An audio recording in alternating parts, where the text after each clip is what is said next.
Et bonjour à tous, bonjour à toutes, j'espère que vous allez tous bien en cette fin d'année à quelques jours de Noël. La vie a décidé de nous réserver un petit cadeau de Noël en avance avec Aquaman et le Royaume perdu réalisé par James Wan. Alors, est-ce que c'est bien? Est-ce que c'est une daube? Est-ce que c'est une grosse merde de film de super-héros? Eh bien écoutez, on en parle tout de suite, juste après le générique. Elle a kiffé la mélo, là j'suis dans le thème, j'suis dans ça. Elle a kiffé la mélo, là j'suis dans le thème, j'suis dans ça. Elle a kiffé la mélo, là j'suis dans le thème, j'suis dans ça. Elle a kiffé la mélo, là j'suis dans le thème, j'suis dans ça. Elle a kiffé la mélo, j'suis dans ça. Elle a kiffé la mélo, j'suis dans ça. Elle a kiffé la mélo, j'suis dans ça.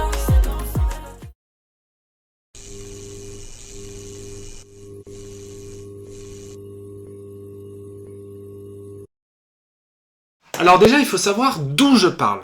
Hein, il faut que vous sachiez d'où je parle. Moi, j'aime beaucoup Aquaman. J'aime beaucoup le premier film Aquaman et j'aime le personnage. Hein, comme vous le voyez ici, je possède quelques comics, n'est-ce pas? Je suis un amateur. J'ai même une figurine de Black Manta pour vous prouver que vraiment Aquaman, je kiffe de fou. Enfin, surtout Black Manta. Donc, moi, je trouvais que Aquaman 1, en tout cas, était une relecture assez... Enfin, pas une relecture, mais plutôt une version intéressante du Aquaman des comics, parce que Aquaman, il a mis beaucoup de temps à trouver son public. C'est-à-dire que quand il a été créé dans les années 60, tout ce qu'il pouvait faire, c'était, en fait, je respire sous l'eau et je parle aux poissons. Alors bon, quand à côté, t'as genre Batman, Spider-Man, Superman, Flash, Green Lantern, Green Arrow, machin... forcément, Aquaman a du mal à trouver son public, mais dans les années 2000-2010, avec notamment le jeu Injustice et notamment la relecture en comics faite par Geoff Johns, Aquaman a réussi à trouver son public, et cette version de Jason Momoa très brutale, très badass, très vénère, moi m'avait intéressé parce que le film était visuellement très épatant, scénaristiquement beaucoup trouvaient que ça faisait nanar, c'est pas forcément faux, mais moi ça me dérangeait pas, c'était un divertissement honnête, et c'est l'un de mes films préférés parce qu'il y a beaucoup de scènes que je kiffe dans le film, notamment un combat contre Black Manta qui est exceptionnel. Et du coup on nous annonce Aquaman 2. Soit, on nous annonce Aquaman 2, le film a fait plus d'1 milliard au box-office, c'est logique. Sauf que entre le moment où Aquaman fait 1 milliard au box-office, donc quand il est sorti en 2018, et le moment où il sort, donc à savoir 5 ans plus tard en 2023, il y a eu un nombre de merdes chez Warner et plus principalement chez DC Studios. Il y a eu la Justice League, enfin la Snyder Cut. Il y a eu des problèmes de production. Il y a eu le Covid. Il y a eu Amber Heard. Il y a eu The Flash. Parce que déjà, il faut que vous sachiez que The Flash met fin à l'univers DC. Au DC Extended Universe, comme on le connaît, comme le connaissent les cinéphiles, n'est-ce pas? Sauf que The Flash était censé sortir après Aquaman. Sauf que par des problèmes de production, de tournage, de machin, il est sorti avant. Donc ce film clôt définitivement le DCEU, le DC Extended Universe, et maintenant c'est le DC Universe chapeauté par James Gunn, qui est un génie absolu, on le rappelle, et Peter Safran, qui connaît bien DC Comics, puisqu'il a travaillé très longtemps chez DC Studios. Donc, que vaut cet Aquaman 2, finalement? Eh bien, écoutez, je trouve qu'on s'en bat un peu les couilles, en fait. Très honnêtement, là, vraiment, je sors du film. Là, j'étais dans la salle il y a 20 minutes. Donc, c'est vraiment un avis à chaud. Alors, je sais que certains vont dire « Oui, mais tu devrais laisser passer 2-3 jours avant de faire un avis. » Non. En fait, Aquaman 2 n'est pas un film parfait, c'est même très loin d'être un film éclaté au sol comme les The Flash, parce qu'on rappelle que DC Comics a quand même sorti à la suite Wonder Woman 2, Black Adam, Shazam 2, The Flash,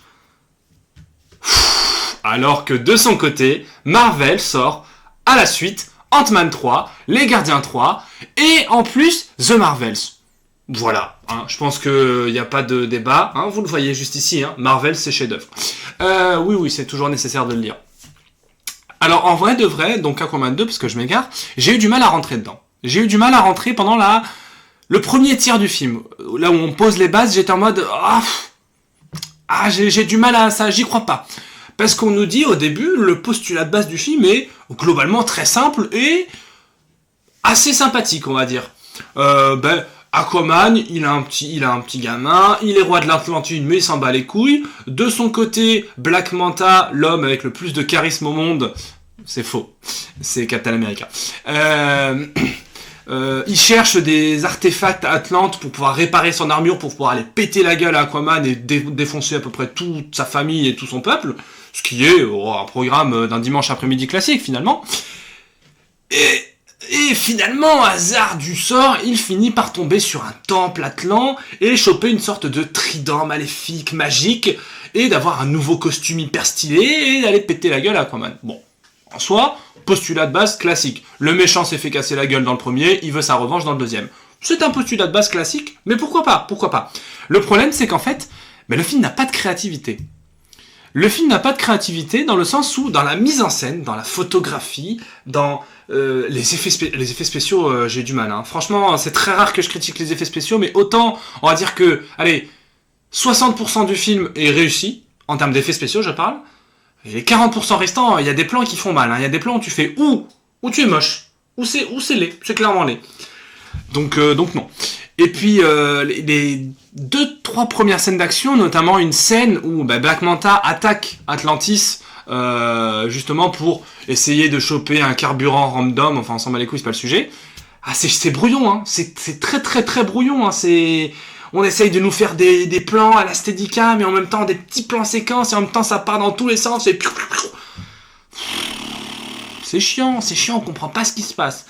Et après, il se passe un moment où donc Black Manta a une sorte de base, une sorte de quartier général, vois-tu, et qui, avec son carburant qu'il a volé, il essaye de réchauffer la planète pour empoisonner les Atlants. Bon, ça encore, c'est un méchant de comics. Un méchant de comics, ils ont toujours des plans un peu farfelus, mais c'est les comics, c'est comme ça. Et du coup, là le film, je suis rentré dedans. Je suis rentré dedans parce qu'il y a donc 3 du coup, mais le premier il est éclaté au sol, 2 combats entre Aquaman et Black Manta qui sont exactement ce qu'on aime des comics, à savoir de la bagarre, des chorégraphies, un beau montage, un bel éclairage, un vrai combat de super-héros et de super-méchants, comme on les adore. Alors que le combat, à la fin, Black Manta se fait éclater à chaudron, comme on adore, hein, finalement on adore ça. Eh bien là aussi, un très beau combat. Mais sinon, tout le reste du film, c'est bien joué, mais pas de mise en scène. La musique est globalement la même que dans le premier, donc ok, mais c'est un peu de la flemme. Et puis alors le coup du méchant, le méchant fantôme qui est emprisonné depuis des siècles, mais en fait il faut que tu me libères avec le sang de Aquaman, et au final j'ai fabriqué un trident maléfique. Redescends, franchement redescends. Donc ouais, non, ça c'est non. Après, en termes de points positifs, les décors, quand ils sont pas en fond vert évidemment, les décors sont comme dans le premier, très beaux, ça joue très bien, l'humour, bien qu'un peu lourdeau, moi j'aime bien, ça me parle un peu, ce côté un peu beauf d'Aquaman qui boit des bières après avoir endormi son fils, pourquoi pas. Aquaman dans le Nord-Pas-de-Calais, ça peut être un délire, ça peut être sympathique. C'est faux, ne faites pas ça. Le problème, on va parler de l'éléphant dans la pièce, hein. Le procès Amber Heard Johnny Depp a clairement entaché, si ce n'est créé des problèmes à la production du film. Je ne donnerai pas mon avis sur la question parce qu'on s'en bat les couilles, c'est pas le sujet, mais du coup ça se ressent dans le film. Parce que les producteurs du film ont dit oui, mais en fait on a coupé toutes les scènes de Amber Heard, on a rétréci son rôle au maximum. Oui, mais le problème, c'est qu'un film c'est une véritable épreuve pour un réalisateur, encore plus quand c'est une commande. Sauf que là, quand on a un scénario, on a des décors, on a un montage, on a machin, on a ceci, on a cela, on a les scènes de tournée, on a ton film qui est fini, et qu'au final il faut couper par-ci par-là, et ça se ressent dans le film. Il y a vraiment des moments où ça coupe et tu te fais ils ont coupé, la scène est finie là. Putain, c'est rapide. Donc, autre défaut du film, le rythme. Le film fait quoi 2h, 2h10 de mémoire, un truc comme ça? C'est trop rapide. C'est bien trop rapide. Alors, au contraire du film Dune qui fait je crois 2h50 et qui en ressenti en fait 8h30 à peu près, bah là c'est 2h10 ressenti 45 minutes. C'est trop rapide. Faut prendre le temps. Et puis surtout qu'au début, dans vraiment l'intro du film, hein, la première scène, on a Aquaman qui nous raconte sa vie depuis le premier volet, qui nous dit oui alors en fait je suis devenu roi des mers et machin, je casse la gueule aux méchants, et puis il explique à son fils, il lui dit oui alors en fait je fais pam pam pam, et là entrecoupant la voix off, on a des flashs du combat, et là je me dis putain c'est un combat sous la pluie, il y a une belle photo, il y a une belle chorégraphie, ça coupe. Pourquoi vous me coupez les bonnes scènes, c'est dommage. Tu vois? Donc, Aquaman, je dirais, je vais être un peu méchant, mais je dirais 13 sur 20, parce que il sera clairement pas dans mon flop, hein. Ça c'est sûr qu'il sera pas dans mon flop, parce que Black Manta est toujours un très grand méchant de comics, et que moi j'aime bien. Ça me dérange pas dans les films de super-héros, le coup du « oui, alors en fait, je suis mort, mais je reviens quand même !» Ça me plaît, parce que je suis un lecteur de comics, et que c'est un truc qui arrive souvent dans les comics, donc voilà. Donc, en dehors des beaux décors et tout, Aquaman est un film facilement oubliable. Là où dans le premier, il y avait des vraies idées de mise en scène, de transition d'une scène à l'autre, des idées de rythme, des idées d'une façon de filmer l'action sous l'eau. Là, je trouve qu'on a perdu cette créativité qu'avait James Wan. C'est dommage. Mais il y a un truc qui est hyper intéressant, par contre, que j'ai oublié de citer, mais que je vais vous dire. C'est la relation entre Orm et Aquaman. Alors, Orm était le méchant dans le premier film, et là, il revient. Et Patrick Wilson est globalement un acteur que je trouve très sous-estimé parce que il est très très bon. Regardez notamment Watchmen où il est exceptionnel dedans. Je me dis c'est bien, je ne spoilerai pas, mais c'est bien ce qu'ils ont fait. C'est bien ce qu'ils ont fait de cette relation entre Aquaman et Arthur, tantôt un peu entre Aquaman et Orm, pardon. Tantôt un peu ils se mettent un peu sur la tronche parce que c'est des frangins, tu vois, tu tapes la gueule à ton frangin, c'est logique. Tantôt ils se disent je t'aime, enfin il y a une vraie émotion. J'ai pas pleuré, j'aurais pu avoir me verser ma petite larme parce que c'est assez émotif. Et clairement, si je devais dire le gros point du film, c'est Black Manta, et en deuxième les scènes entre Orm et Arthur qui sont très très bien. Voilà, ce sera tout pour moi. La prochaine vidéo sur ma chaîne sera les top et flop films de l'année, qui va être, je sens que ça va encore faire jaser. Après, on rappelle pour les téléspectateurs qui nous regardent que Aquaman 2 est quand même largement considérable au film Dune partie 2, parce que je suis allé au cinéma et j'ai vu la bande-annonce de Dune. J'ai l'impression que le bon Dieu essaye de me punir. Hein. Vraiment, j'ai l'impression que le bon Dieu essaye de me punir. Hein. Il faut arrêter avec ce film. Ça va être quoi après Dune 3, Dune 4, Dune 5, arrêtez. Bref, c'était Captain Melboy, on se retrouve bientôt pour de nouvelles vidéos.